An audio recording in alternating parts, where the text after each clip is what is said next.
Hello बच्चों। तो वापस से कैसे हो आप सब? बोर हो रहे होगे, पता है मुझे। तो पिछला क्लास हमारा था बच्चों पोटेंशियल एनर्जी काइनेटिक एनर्जी पे जो बेस्ड था वो था, उनका एक्सप्रेशन था।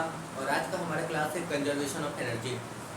कंजर्वेशन ऑफ एनर्जी है क्या, इसको समझो। डेफिनेशन आपको बोला गया है, energy neither can be created nor be destroyed. मतलब पूरे वर्ल्ड की जो एनर्जी है वो कांस्टेंट है। अब बच्चों समझते हैं, एनर्जी जो है नेट एनर्जी, समझो नेट एनर्जी जो है वो है कांस्टेंट।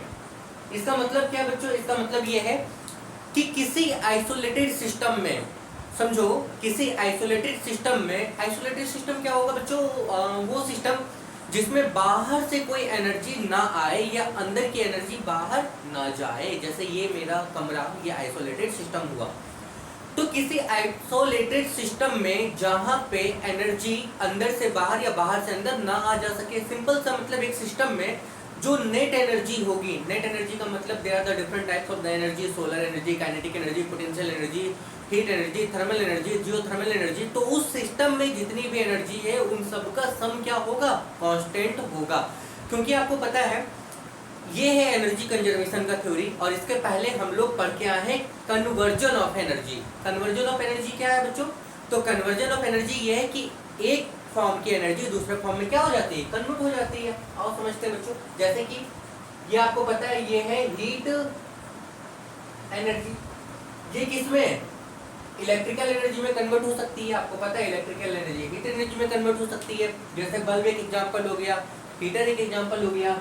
तो ये है कन्वर्जन ऑफ एनर्जी, एक फॉर्म का दूसरे फॉर्म में कन्वर्ट होना। तो कंजर्वेशन ऑफ एनर्जी क्या बोलता है? मतलब जो कंजर्वेशन ऑफ एनर्जी का थ्योरी है उससे हमको ये पता चलता है कि एक जो एनर्जी है उसको ना क्रिएट किया जा सकता है ना उसको डिस्ट्रॉय किया जा सकता है। उसको बस एक फॉर्म से दूसरे फॉर्म में कन्वर्ट किया जा सकता है। मतलब energy can be converted into one form to another, simple सा मतलब है।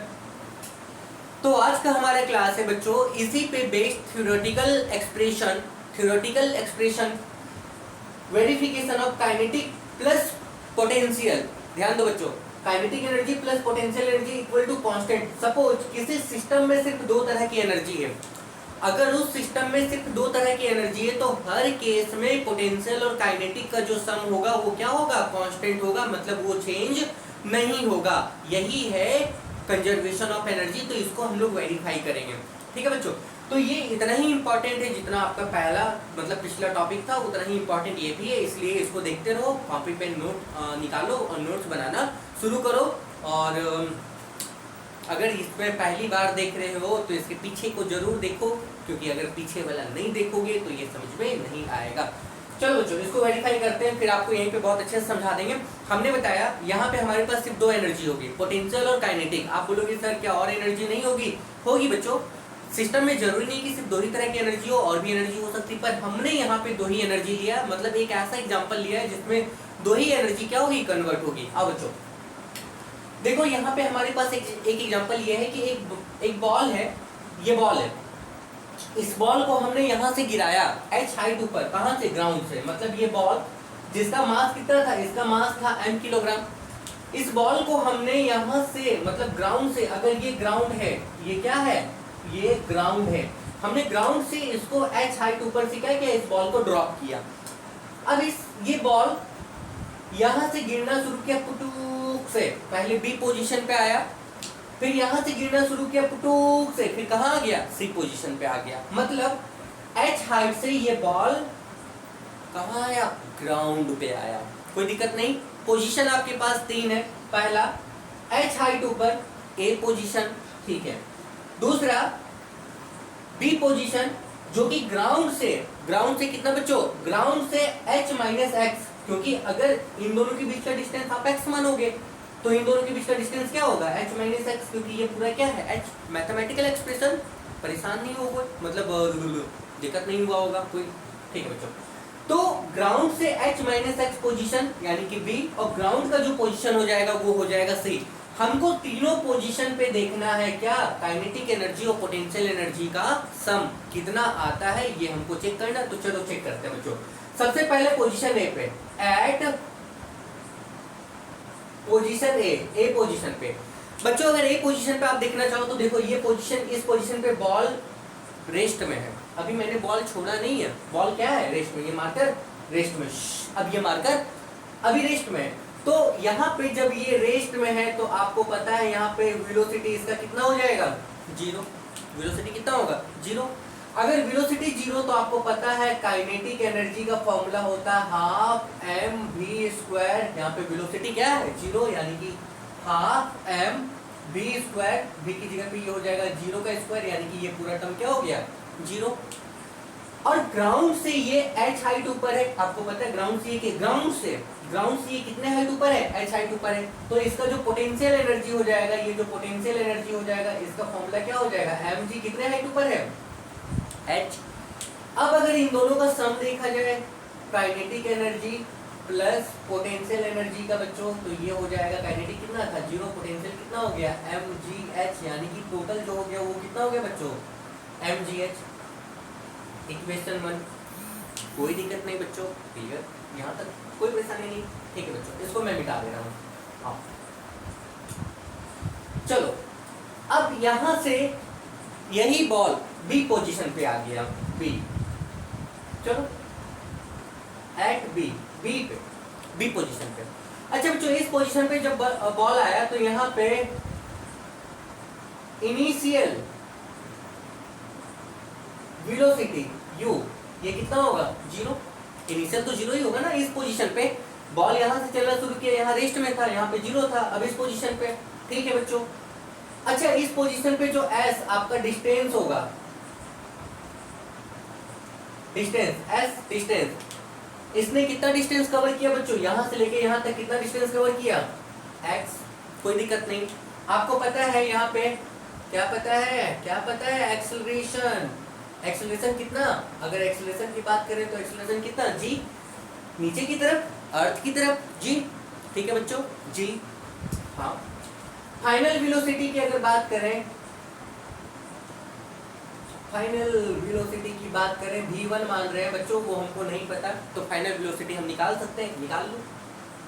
ये आपको पता है न्यूटन का law, v square equal to क्या होता है, u स्क्वायर प्लस क्या होता है बच्चों, 2as, v कितना माने थे हम, v1 का स्क्वायर, u कितना था हमारा, 0 का स्क्वायर प्लस 2a कितना था हमारा, g, डिस्टेंस कितना था हमारा, x, यानी कि ये हो जाएगा v1 का स्क्वायर इक्वल टू ये पूरा 0, यानी कि ये हो जाएगा 2gx, कोई दिक्कत नहीं, ठीक है बच्चों। अब इस पोजीशन पे अगर काइनेटिक एनर्जी निकालना चाहो, निकालो। काइनेटिक एनर्जी का फॉर्मूला क्या होगा, हाफ m v1 का स्क्वायर, तो हाफ, क्योंकि बॉडी मूव कर रही है यहाँ से, यहाँ पे मोशन में है बॉडी, m, तो m है v, यानी कि ये आपका हो गया 2gx, v1 का स्क्वायर यहाँ से आपको मिला था ना, अब ये 2 से 2 मर गया, यानी कि ये हो गया mgh, कोई दिक्कत नहीं बच्चों, बिल्कुल। और इस पोजीशन पे अगर आप पोटेंशियल एनर्जी निकालना चाहो, तो उसका फॉर्मूला होता है mgh, m तो m है, g भी है, h यानी कि हाइट, कहाँ से, ग्राउंड से, ये ग्राउंड से कितना ऊपर है, बी पोजीशन कितना ऊपर है, कितना आप देख सकते हो कितना ऊपर है बच्चों, तो ये है h माइनस x ऊपर।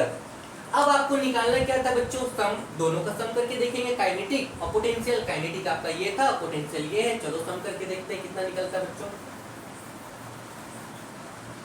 सम, यानी कि potential energy plus kinetic energy m g h minus x plus m g, यहाँ पे m g h, इसको इससे करेंगे तो ये m g x plus m g x, ये दोनों कटेगा, यानी कि इस केस में भी आपको क्या निकला, m g h, ये दूसरा, यहाँ पर भी सम m g h, यहाँ पर भी सम कितना, m g h। अब यहाँ की बात करते हैं, नीचे की बात करते हैं, पोजीशन 3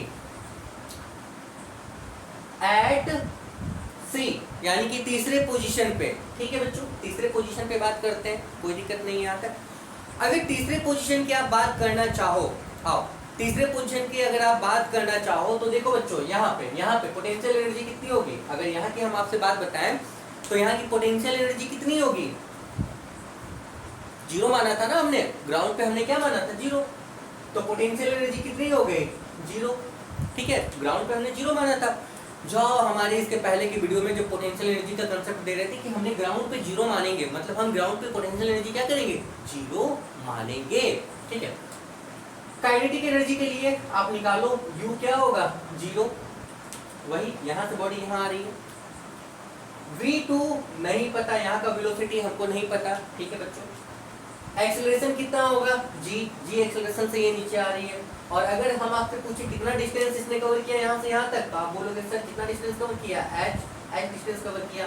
निकालो न्यूटन का लॉ, आपको पता है v² क्या होता है, u² प्लस क्या होता है 2as, v की जगह पे क्या था v2 का स्क्वायर, u की जगह पे क्या था 0 का स्क्वायर प्लस 2a की जगह पे क्या बच्चों g, और s की जगह पे क्या है h, यानी कि ये हो गया v2 का स्क्वायर इक्वल टू ये आपका हो जाएगा 2gh। अब अगर यहाँ से काइनेटिक एनर्जी निकालना चाहो, काइनेटिक एनर्जी यानी कि E के या KE या K, इसको आप सिर्फ K भी लिख सकते हो, तो ये आपका हो जाएगा हाफ m v, v की जगह पे था v2 का स्क्वायर, यानी कि ये हाफ m, तो m है, v2 कितना था ये 2gh, ये कट गया, यानी कि अगर आप देखो तो mgh आपके पास में बचा। अब अगर सम देखना चाहो, मतलब पोटेंशियल प्लस काइनेटिक का सम देखना चाहो, तो पोटेंशियल एनर्जी आपके पास में कितनी थी, सॉरी पोटेंशियल एनर्जी कितनी थी जीरो, काइनेटिक एनर्जी कितनी हो गई mgh, और अगर सम देखोगे इन दोनों का मतलब सम, तो वो कितना निकलेगा mgh। मतलब इस केस में भी पोटेंशियल काइनेटिक का सम कितना था बच्चों mgh, इस केस में भी सम कितना था बच्चों mgh, और इस केस में भी सम कितना था mgh। यहाँ तक मेरे ख्याल से कोई दिक्कत नहीं होगी बच्चों। अब कंसेप्ट क्लियर है। इस केस में दो एनर्जी थी, दोनों का सम जो था, इस केस में भी दो एनर्जी थी, दोनों का सम जो था, इस केस में दो एनर्जी थी, दोनों का जो सम था वो क्या था, कांस्टेंट। ये चेंज नहीं हो रहा है। और कंजर्वेशन ऑफ एनर्जी यही बोलती है, कंजर्वेशन ऑफ एनर्जी क्या बोलती है, कंजर्वेशन ऑफ एनर्जी आपको यही बोलती है, क्या वो स्टेट करती है बच्चा कि जो पोटेंशियल एनर्जी है और जो काइनेटिक एनर्जी है वो क्या होगी, कांस्टेंट। मतलब पहले केस में जो वैल्यू आएगा दूसरे केस में भी वैल्यू उतना ही आएगा, तीसरे केस में भी वैल्यू उतना ही आएगा। जबकि आप देख रहे हो पोजीशन ए पे पोटेंशियल कुछ और थी, पोजीशन बी पे पोटेंशियल कुछ और थी, और पोजीशन सी पे पोटेंशियल कुछ और थी। उसी तरीके से पोजीशन ए पे काइनेटिक कुछ और थी, पोजीशन बी पे काइनेटिक कुछ और थी, पोजीशन सी पे काइनेटिक कुछ और थी। मतलब कंक्लूजन क्या है बच्चों, कंक्लूजन ये है कि अगर ये बढ़ रहा होगा तो ये घट रहा होगा, तब तो कांस्टेंट होगा, या ये बढ़ रहा होगा तो ये घट रहा होगा। नहीं समझ में आ रहा, समझते हैं एक एग्जांपल से। देखो आपके पास 4 रुपया था, मेरे पास 6 रुपया था, टोटल कितना हो गया 10। कोई दिक्कत बच्चों, क्लियर। अच्छा ये चेंज नहीं होना चाहिए, ये कांस्टेंट रहना चाहिए था, ठीक है। अगर आपका पैसा बढ़ के 6-7 रुपया हो जाए और ये चेंज नहीं होना चाहिए, तो मेरे पास कितना होगा 3 रुपया होगा ना, 7 3 10, तभी तो होगा ना, कोई दिक्कत। या आपके पास बढ़ के 8 रुपया हो जाए, ये चेंज नहीं होना चाहिए, तो मेरे पास कितना होगा 2 रुपया। आप देख सकते हो ये बढ़ रहा है तो ये क्या हो रहा है, घट रहा है। यही है कांस्टेंट वाला टर्म। मतलब हर केस में जो एनर्जी है, sum of energy in an isolated system will remains constant, वहां पे क्या होगा, कांस्टेंट होगा।